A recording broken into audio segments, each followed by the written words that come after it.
that is how it is. Yes. So Rex, the other number one question that everyone is asking me was, who is he? Who is this man?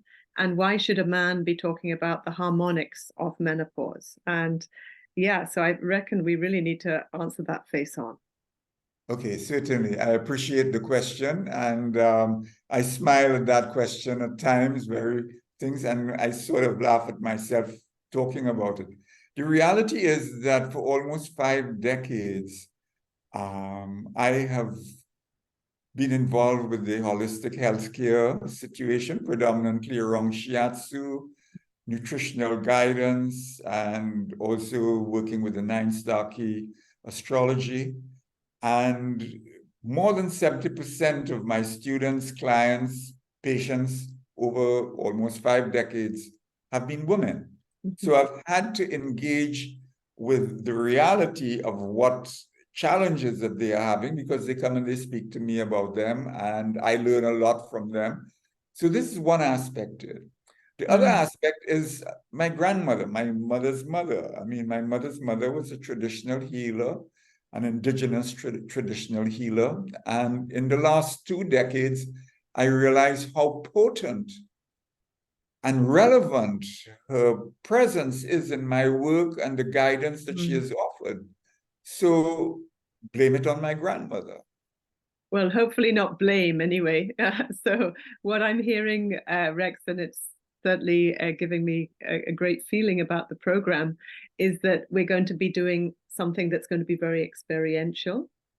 This is in a way coming out of your experience, your therapeutic work with clients. It's not in a way theoretical. This is things that you have seen have made a vast difference to people. And, you know, with great reference to your grandmother there, that she's in a way allowed you to enter this world with grace, and having that knowledge there is extraordinary. So I'd love to catch up with you a little bit closer to the program to identify exactly what we're going to do step by step, because it's a 3-part program. And perhaps we can just tell potential people that there's 3 aspects to it, aren't there? So one is more related to the body and how that... Very much so, as regards how your body relates with space and when things are changing.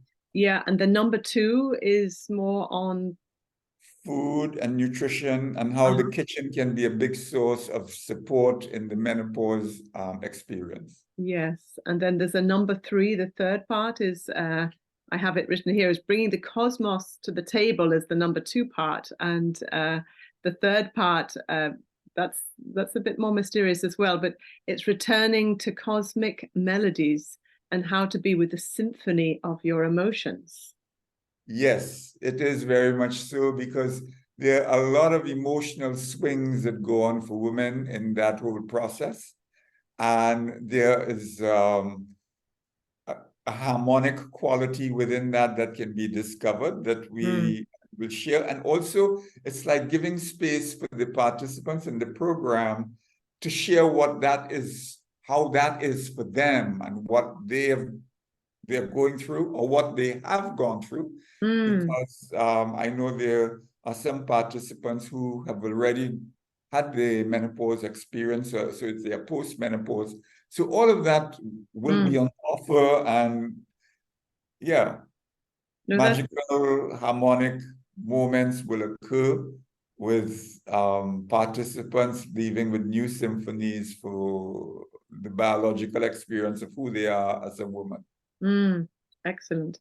Yeah, because the aspect that you've made quite clear, that if people are there with their pen and paper and it's purely to get information, they may be a little bit disappointed, because I would say they'll be very disappointed, because I'm not coming from just giving notes. I mean, that can easily sort of occur. You go on Google and you see how to fix different things.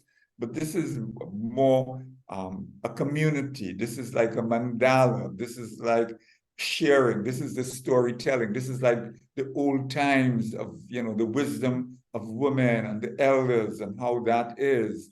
It's sort of embracing that kind of context. That's very touching to hear the way you express that, Rex. So thank you very much. That's the reality. My pleasure. Thank you.